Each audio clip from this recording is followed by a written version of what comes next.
Imagine that your beloved grandmother has been diagnosed with cancer. She is very impressionable, and you and the doctor agree not to tell her the bad news because she may not be able to bear the blow. So you lie to your grandmother, but for the sake of her well-being. Is it bad? Philosophers have been puzzling over the question of whether lying can be for the good for 1,000 years. Let's see where they came to. The meaning is unambiguous. One should never cheat. One must always be honest, even if it has unpleasant consequences. But sometimes the truth can shock and upset. It turns out that honesty is not always a virtue. Can the truth do more harm than good? Imagine you're a doctor. You have a patient, and you know that his disease is incurable, but he has a chance to live a few more months. Should you tell him that time is running out, or is it better to soften the diagnosis and not frighten, reassure, or present things as they are?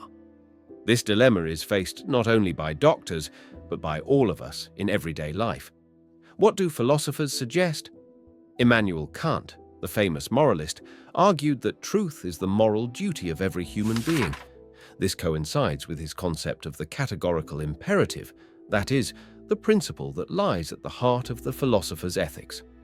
And before us is not just advice to follow the rules, as it may seem at first glance. Kant believed that some actions should always be performed regardless of circumstances and benefits. They are a kind of obligation. Thus, in the concept of the categorical imperative, we should do the morally right thing in all situations, as if our actions become a universal law for all people. Here it is important to understand that according to Kant, truth is not just necessary, it is a moral obligation. He argues that truth must be told not because of convenience and profit, but because it is a basic property of truth and honesty that underlies human morality. This is not an abstraction, but an obligation that constitutes the essence of man as a rational being. But what does it mean in practice? Let's look at how the categorical imperative works. Imagine a world where everyone always tells the truth. You come to work and your co-worker says, "Your project isn't perfect, but I'll help you fix it." Here, the truth is not intimidating, but fosters trust. People say what they think, and you know you can always rely on their words. In a society like this, honesty is the foundation. Everyone trusts each other, and the society works as one mechanism. And that's the ideal world of the categorical imperative. But not all philosophers thought that this is the way the world should be. Now imagine a world where lying is acceptable. You ask a colleague about your project and he says, "It's okay, we'll work on it a little bit." At first glance, it's no big deal, but then you realize that the project has to be redone completely. After all, you were not told the truth from the beginning. It's a small lie, but it already affects the result. What if tomorrow someone lied to you about something more important, like your health? If we start lying even a little bit, we destroy the foundation of trust in society. If lies are tolerated, they will grow and society will become unpredictable. Eventually, a society in which no one can be trusted will collapse. What kind of society would you like to live in? You write in the comments, let's discuss it together. Kant radically chooses the first option. This can be seen in his essay on the imaginary right to lie out of humanity. If a murderer broke into your house and asked you where your friend was hiding, according to Kant, you have a duty to tell the truth despite the possible consequences. That seems cruel, doesn't it? But for Kant, lying destroys the moral order which he cannot allow. It was on this very point that Benjamin Constant argued with Kant. He argued that truth need not always be an unquestionable moral guide. Sometimes a lie can serve the good by preventing suffering. For example, in a situation where honest words can not just hurt, but destroy a person. Constant believed that moral responsibility requires us to protect the other person, not absolutism and truth. In a situation with a murderer, Constant would have definitely lied to save his friend's life. We should not think that Constant was an adept liar. He too held the concept of moral responsibility. For him, the necessity of lying depended on the harm the truth could cause. Therefore, in every situation, we must make choices based on moral principles. Yes, lying can protect in some situations. However, it is important to remember How we tell the truth makes a huge difference. It is not only the meaning, but also the presentation of information. Preserving self-esteem is as important as truthfulness in communication. When we openly say something harsh, we often do not take into account how it affects the psyche of the addressee. Sometimes it is better to soften the words or use humor so that the person does not feel threatened. Straightforwardness in communication is often perceived as aggression. Research shows that softness and support in conversation is more effective than hard truth, which can lead to resentment or even alienation. So, should we always tell the truth? It's a powerful tool that can both heal and destroy, but we can't afford to use it without considering the consequences. Sometimes a lie or a softened truth is a way to protect someone or preserve mental health. The use of truth must be conscious and sensitive. After all, truth is not a one-size-fits-all formula, but part of relationships and context. It is time to ask the question, what is truth? Is it universal, or is it different for everyone?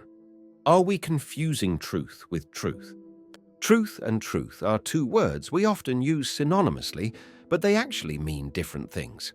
Some philosophers believe that truth is a subjective perception of reality. It changes depending on the person, their beliefs, and life experiences. For example, one painting may be beautiful to you, but not to another. That's your truth. It is not based on objective facts, but on your perception. It should be taken into account that the concepts of truth and truth are characteristic of Russian philosophy due to translation. In foreign sources, however, they are combined in the concept of truth, which already differs depending on the philosophical concept. Truth is most often understood as an objective reality independent of personal perception. It remains unchanged regardless of whether we believe in it or not. For example, truth in science is the fact that the Earth revolves around the Sun regardless of our attitude to it. We take into account that truth can be both subjective and objective, absolute and relative, historical and changing over time. It is with this understanding that we will move forward. The sophists, as philosophers, were among the first to draw attention to the subjective nature of truth, about how one of the most famous sophists said, "Man is the measure of all things." If we relate this statement to the understanding of truth, then each person decides for himself what it is. What is a fact for one person may be a lie for another. After all, everything depends on perception. Friedrich Nietzsche believed that so-called truths are in fact often an illusion. On Truth and Lies in the Moral Sense, he argued that truths are illusions that we have forgotten they are. That is, a truth is something that was once taken as a fact, but over time we have forgotten its conventionality. For example, in the past, people believed that the Earth was flat. After all, they were limited in their methods of investigation. Thus, this idea began to spread in society and became that very Nietzschean, hellish illusion. However, what was considered true at one time is no longer considered true at another. Nietzsche saw truth not as something permanent, but as a result of our perceptions and cultural attitudes. Psychologists agree with Nietzsche and the Sophites. From the perspective of psychology, objective truth is impossible because we all perceive the world through the lens of our experience. This is due to the phenomenon of the fundamental attribution error. We tend to explain the actions of others by their personal qualities, while we justify our own actions by the context. Here, for example, is Aladdin to the adult shopkeepers who saw him stealing bread. He is a thief. His action becomes true. To them, in their world, it is a crime.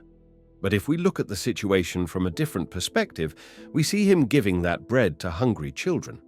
So now we see the act as an act of generosity, kindness, and altruism. We often encounter situations where another person's truth does not match our own. However, it is important to realize that we are not always right in our truth, and it is important to be able to respect the truth of another. It turns out that truth is not such an unambiguous concept. We are used to thinking of it as something stable, but in practice it is highly dependent on perception. This makes a radical exploration of truth almost impossible. In every situation, we run the risk of violating someone's perceptions of reality and thus destroying trust. If I insist on my truth without considering the perceptions of others, this can lead to conflicts, just like deliberate lying. There it is, the inherent contradiction of truth. The pursuit of it can turn us into liars if we are not open to other points of view. But if the truth is different for everyone, how does a lie come about? It is a distortion of the truth, but not always malicious. Sometimes people lie to avoid punishment, or not to upset another, or just out of habit to protect themselves. Augustine the Blessed understood this as far back as Augustine the Blessed. He considered deception a conscious distortion of the truth and distinguished, among others, its two types, dangerous and vegetative. He considered dangerous lies to be those that cause real harm and distance us from the truth and the good. It leads to the destruction of relationships and trust, which violates the moral order.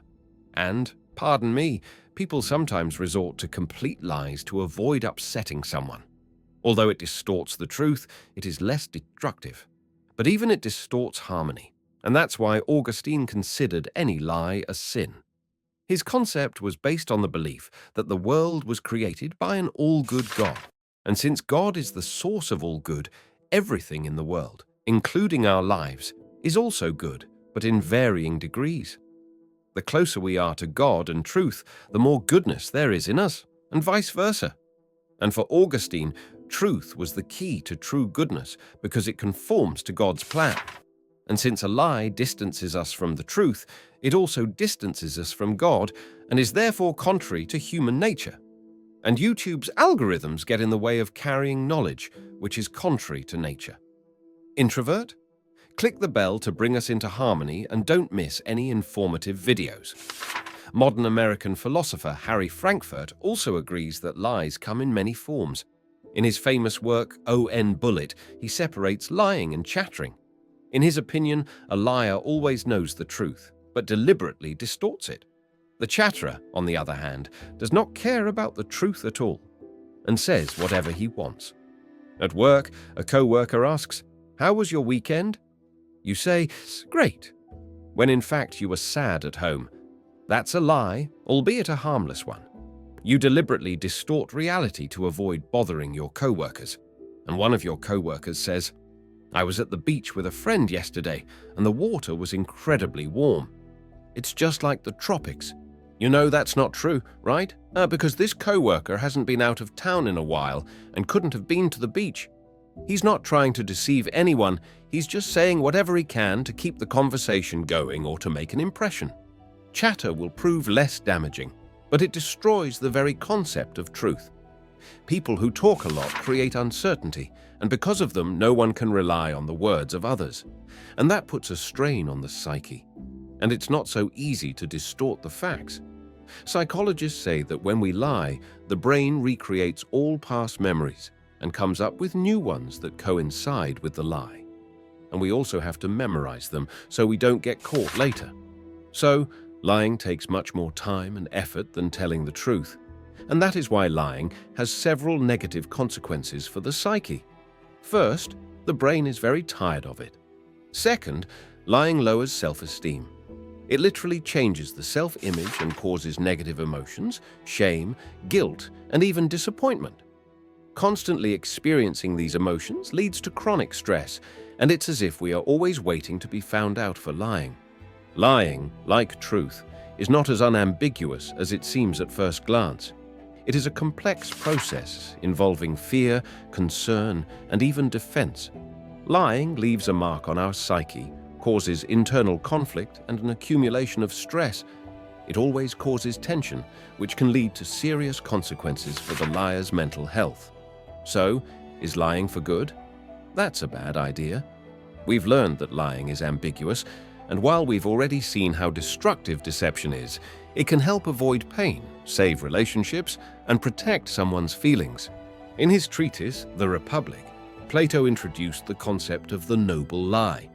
He believed that sometimes society needs to believe in myths or fables in order to maintain order and unity. For example, if people believe in the idea of justice, it helps society to function. Plato argued that lying could even be a moral duty if it serves the common good. Imagine a state in a deep crisis. Its government decides not to reveal the truth about the national debt and the real condition of the economy. Instead, it tells the people that everything will improve soon. To prevent mass panic, Plato would say this is a noble lie, because it preserves peace and harmony in society. John Stuart Mill, a proponent of utilitarianism, approached the question of the noble lie differently. He believed that a moral action is one that brings the greatest good to the greatest number of people. If a lie does more good than harm, then it is better to lie. Imagine your close friend is very anxious about an upcoming surgery. He's afraid he won't recover and asks for your opinion. You know the surgery is complex, but the chances of complications are low. The doctor assures you the situation is under control. Still, you realize that your friend would be terrified if he knew even about the potential risks. So you decide to reassure him and say everything will definitely go well. According to Mill, such a lie is justified because it brings more benefit. It reduces your friend's anxiety and helps him stay calm before the surgery. By the way, psychology agrees with Mill here. A lie can, in fact, be helpful for relationships. Of course, if a colleague asks what you think of their work, you could tell the truth and say you don't like it at all. But your colleague might get offended and your relationship could suffer. At the same time, overly praising the work would be dishonest. You'd be selling yourself out. The solution here is a lie for the greater good, and it's not really deception either. Rather, it's the ability to express your opinion without passing judgment. That's a skill that's extremely beneficial for both mental health and interpersonal relationships. When a colleague asks for feedback, you don't have to say whether the project is good or bad. You can say they completed it quickly, which is impressive. Then, you can gently point out areas for improvement. This way, you show emotional intelligence, stay true to your values, and maintain a good relationship with your colleague. So, is lying for the greater good acceptable? It's a complex question without a clear-cut answer. On one hand, the ability to avoid unnecessary conflict and respect others' feelings is an important interpersonal skill. A lie that causes no harm and helps maintain emotional balance can be perfectly reasonable. On the other hand, even a well-intentioned lie can erode trust if it becomes a habit or is used manipulatively. In the long run, even small and harmless lies can cause inner conflict and stress because they demand significantly more cognitive and emotional effort. That's why, in the end, we have to act according to the situation. Can killing ever be justified, or is every human life priceless? In a critical moment, would you save a stranger's child or your own pet? These are ethical dilemmas with no single right answer. Check out the course, Fundamentals of Ethics. From sophists to feminism in the Introvert app. You'll learn how different schools of philosophy tackle these questions, and you'll win any debate about the trolley problem. He must go down in history, like Achilles contemplating whether to continue fighting during battle. He reflects. If he now leaves the battlefield and returns home, his deeds will never be remembered. He won't become a legendary figure. Or he can keep fighting and die an honorable death in battle. In this way, Homer presents us with the image of a hero, detached from all earthly matters and material comforts. A true hero must strive for greatness. He must seek glory, because without glory, life, according to ancient philosophers, is not truly heroic. And what about you? When do you think it's acceptable, or even necessary, to lie? Or is lying wrong in any situation? Share your thoughts in the comments.